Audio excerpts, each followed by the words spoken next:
Good morning. Wednesday. I'm screwed up because school started yesterday.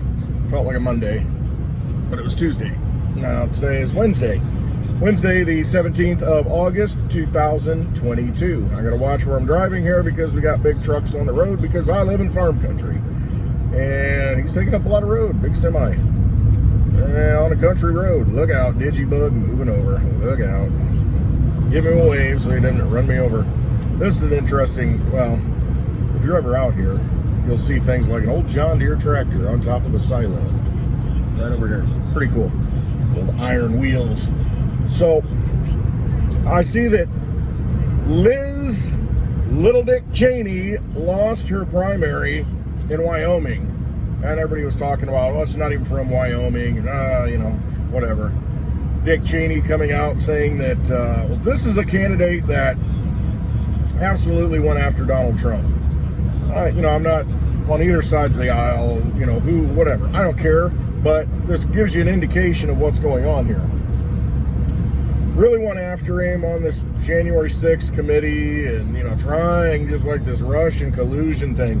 I mean, it's just like always the promise of, well, an insider said or a source says that this is happening and that happened. And same with this raid on Trump's Mar-a-Lago estate. Insider source says, blah, blah, blah, they were looking for this. And, and then it never turns out. We spent 4 years of this, and it's getting old, to where we need to get Russian collusion because he colluded with Russia and did this and did that. And all these allegations that no charges are ever brought because there obviously is no evidence. I mean, you've got the full resources of the FBI to investigate this stuff and agencies and government, and now we've got Liz Cheney, with the January 6th committee and how he incited a revolution. That was the weakest revolution I've ever seen, if that's what it is. Pretty pathetic. Very embarrassing, if that's what you call a revolution. Not even close. Anyway, she lost her bid in the primaries to become the GOP, the grand old party, the Republican candidate for representative out of Wyoming. And lost big. And her stance was essentially, and still is, that Donald Trump can never be president. He's horrible for the nation, terrible for the nation, awful. I know I'm rambling on politics a little bit longer than I need to, but I mean, this is just absolutely ridiculous. And my point in all of this is that at the end of it, in her, quote, concession speech, she starts quoting Abraham Lincoln and acting like, she's some kind of Abraham Lincoln type character, lost the lost the representative seat, lost the Senate seat, and then won president. And our first Republican president, Lincoln, comparing herself to that. What's going on here? Car in the ditch.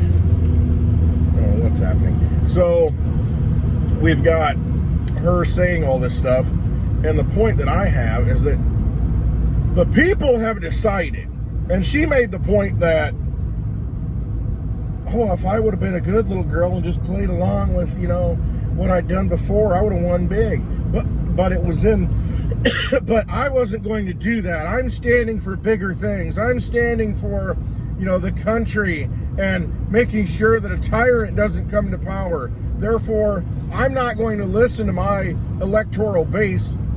And if you're a representative, that's what you're supposed to do, represent the people, right, who vote for you. Okay. I'm not going to represent them. I'm going to make sure that my loyalty is to the whatever party establishment, the Washington, D.C. establishment. I don't know what her loyalty is, but it's not to her constituents, the people that vote for her, because she said she could have won big if she just would have went along with basically everything they wanted. Well, she's not going to do that. She's going to do what she wants. I mean, I don't care if it's Donald Trump or Barack Obama or Joe Biden, George W. Bush, it doesn't matter. Whoever she's against, you're not going to get elected. If the people you're supposed to represent, you're not representing, because they're not going to elect you. And so her big point was, well, I went against that. I went with my conscience. Well, it's not the conscience of the people, because they didn't vote for you. You lost bigly. And so it's this arrogance that these politicians have, And they're not even politicians, they're family establishments. And they're just bloodline puppets. You know, Dick Cheney's daughter, Mr. Stand down, Mr. No bid contract, Mr. Let's essentially, bring in a totalitarian police state, vice president under George Bush, arguably more powerful than George Bush and called more shots, running the 9/11 drills that were going on. I mean, this is a joke. I mean, these people are shooting people, on hunting trips. It's not, this guy's got political connections that go back to Nixon, and it's deep. They're just establishment candidates. And the daughter is the next establishment candidate, but she just didn't have the chutzpah, to make it like Big Dick did. So you've got people that essentially have their own rules, they play by their own rules, they create their own game, they want to be part of the establishment, and when a non-establishment candidate comes in, you gotta admit, Trump was a non-establishment candidate. Yeah, he's a billionaire, he's part of the, you could say the elite club, but he does a lot of things that are a little off, a little different than normally what these political hacks do and these bloodline establishment candidates. And, at least he calls out a lot of the corruption. Now, I'm not saying he's not corrupt, but he calls out a lot of the corruption that nobody else talks about. Nobody used to talk about fake news. Nobody used to talk about the deep state. Nobody talked about that stuff. And the fact that he's brought an awareness to it is a positive thing to me. I'm glad. We're in a different place now because he was president. Did he print up trillions of dollars? Well, he didn't. But did he basically push to do that? Yes. Because you have to. Because we're living in a Ponzi scheme. And our monetary system requires that more money gets created. But these people don't listen to the people. These vampires that want to be elected and want to have their seat in Congress and have their voice, they don't represent the people, and Liz Cheney is a perfect example of that. Complete, just out of touch, ivory tower, piece of crap, filth. That's all she is.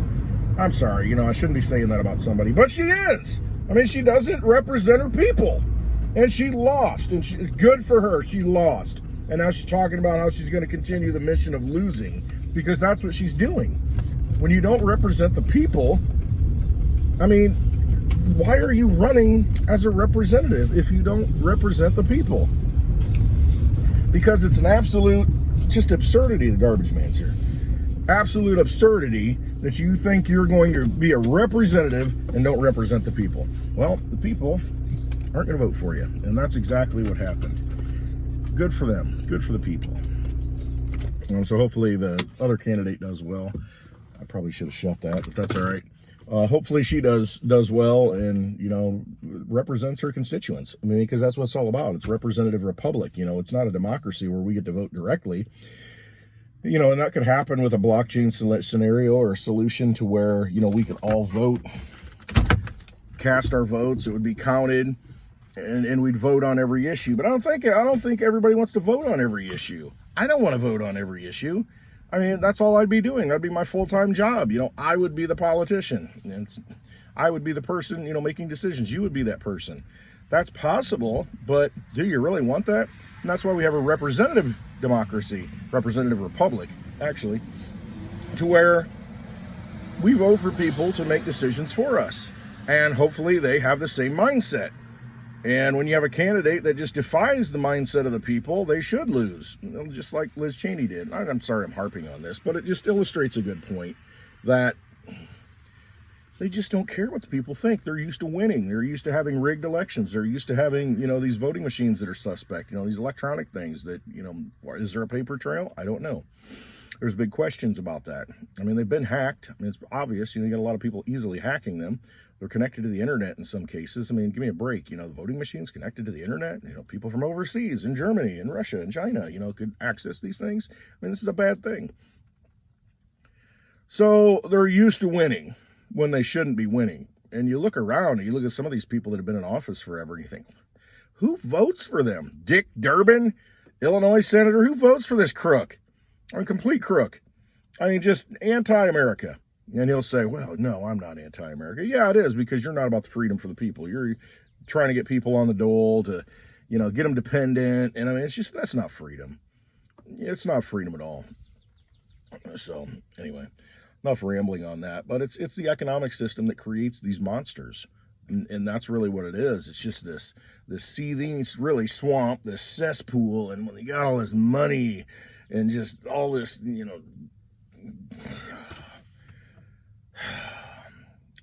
I shouldn't harp on it so much, but it's just the money is the problem. When you can create unlimited amounts of money, it creates unlimited problems, malinvestments, things that should never exist if you had to make a real decision. If you had to, you had a budget and you said, okay, I can afford this or this. I can get tomato sauce, there's a tomato shortage apparently now, and the cost of ketchup and other things are going to go up even more. Just prepping you for the next run, of issues that you're going to have and more money that you need to spend or come up with. But you have to make a decision if you have a limited amount of money. You have to make a decision on, okay, what do we really need?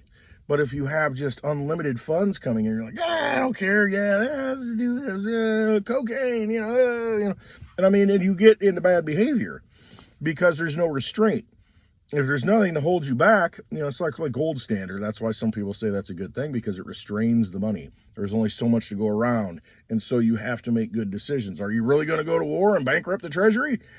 Not a popular thing. The people are going to starve. Not good. Probably not going to do that. Okay. Or you do, and it's like, all right, I'm going to roll the dice. Get your head cut off because people get sick of it. But there are no restraints now. We're living in a time where there's unrestrained money, can be created at will, printed up. Just signed Biden just signed the Inflation Reduction Act. Printed up some more money, created some more money to reduce inflation. You shouldn't just call it a stimulus, but they just come up with these names that don't mean anything, like the Patriot Act, which is unpatriotic. They come up with these names that are the opposite. And if you just look at, what they say and take the opposite, that's closer to the truth. So the Inflation Reduction Act is just going to increase inflation. Well, we're giving you incentives and giving you this and giving you that. So it offsets the increases in prices you've been experiencing. No, inflation is the creation of more money. It inflates the money supply. Therefore, it goes into things and makes them cost more and need more money to pay for those. And so by creating more money, are you restraining the money supply? Are you making people make better decisions? No. You're throwing more money into the money supply so that, more bad decisions that we're going to make. Because there's more money. Got more money to spend? Nice. Buy that. Boom. Throw it there. Give that CEO a raise. Sell our shots. It's so corrupt, and so it's because of the money, though. It's because of the unrestrained money. The only way to fix that is to have a restraint on the money so that people have to make better decisions, just like we do in our households. We have a certain amount of money coming in. We have to make decisions on what is important, what's not important. We've got restraints. It's called our income, lack of. You could go into debt. You could just borrow from the future if you want to. But that's not a good idea because you're borrowing from the future. What if your future doesn't last that long? Then who's going to pay that debt? Is it even worth it? Because it enslaves you that you have to continue to do work and give your energy to that, thing that's just created out of nothing. It's unsustainable. It's just not a good situation. It's a Ponzi scheme. Need more debt to keep it going. Therefore, we have the Inflation Reduction Act. And we'll have more of that stuff. We'll have more stimulus. We'll have more of these, bills that create more money because it's necessary to create more money to keep the thing rolling. So ride off in the sunset on your pony, on your jackass, Liz Cheney. Nobody wants to see you again. You've been soundly defeated. No one cares. Nobody cares. And good, because that whole situation, the family, Dick Cheney, just enough of them already. They're not good for America. They never have been. And it's good riddance. Good riddance. Let's see some more of them go away. And I see Adam Kinzinger here in Illinois retiring, not running again. Yeah, because you'd lose. Because you don't reflect the voice of the people. And all of these people that are kind of sidestepping and fading away. Good. We need a turnover in Congress. I'd love to see term limits. I used to think that, oh no, it'd be a great thing. We don't need term limits because people can vote them out. No, we've got term limits on the presidency. We should have term limits on everything else. It's just people have a tendency to become corrupt. The longer they're in there and the more power that they can garner. And there's no turnover. There's no rejuvenation. I mean, you've got people in their 30 years as senior senators and representatives, and the power that they can then wield and the relationships that they've made. I mean, if you come in as a president for 8 years and that's the maximum that you get, how much can you really get done? Because you get stonewalled by all these people who are entrenched.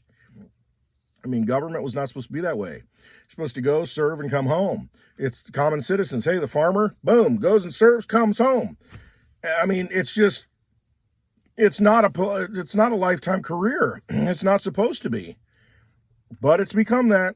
It's because the money, they can just create more and more money. If they had to tap gold reserves that they had, silver reserves that they had to raise salaries and pay for this stuff, I mean, there's a limited supply. So what are you going to do?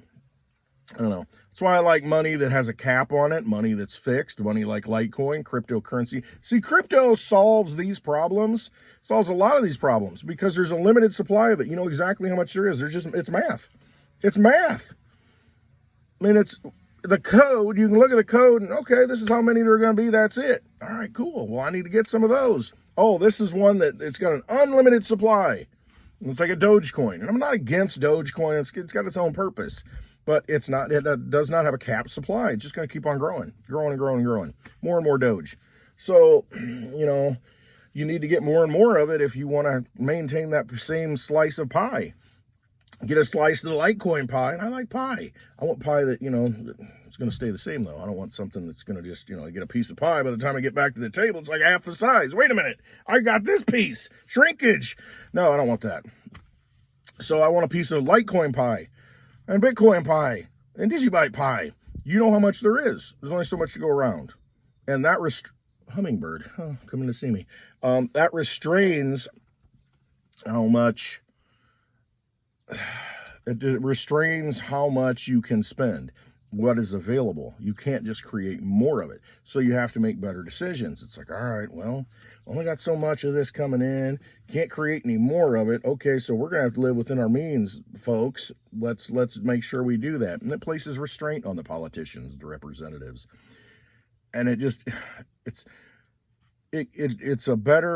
makes you a better person. Let's just say that, money with restraints, something like Litecoin will make you a better person because you're going to be more disciplined and you're going to think a little bit harder about how you spend your money. And anybody who holds cryptocurrency, like Litecoin or Bitcoin, there's so many people who are like, I don't want to spend it, because they know it's good money. They know if they let it go, are they going to be able to get it back and replace it? Speaking of which, PayPal, I got to wrap this up, but PayPal, you can buy cryptocurrency on PayPal. You can buy Bitcoin, Bitcoin Cash, Litecoin, and Ethereum, and you can transfer it off now. I've successfully bought Litecoin on there, transferred it off. Now, one thing I did notice, they said there's a weekly limit. It was on mine anyway, a $500 weekly transfer limit. So you go out there and you think, okay, I got a big bonus, or I got my tax refund, or I got sold something, a car, my house, I sold my house. Now I'm going to go out there and buy a bunch of it. Well, you spend I got $2,000 to spend. You go out there and buy $2,000 worth of Litecoin. It looks like, and somebody maybe can verify this, at least this is my experience, you can only pull off $500 a week and transfer it into your own private wallet. So you're going to be taking 4 weeks to get that stuff off. So that's something to keep in mind. You never want to have your crypto sitting on an exchange or a custodian for very long. So, I mean, that's a consideration. If you're willing to invest a lot of money in cryptocurrency, you better make sure you can pull it off right away or as soon as possible. So, I mean, that may be a limitation. Maybe that'll go up at some point. But right now, it looks like you can only pull $500 a week off of crypto off of PayPal into your own wallet and transfer out. So that's a consideration before you dump a bunch of money into it. There are other places where you can buy the cryptocurrency. I mean, if you've got cash, the fees are a little higher. CoinFlip's got the best fees on ATMs. You go to coinflip.tech and check them out. They've got, you take possession of the crypto right away.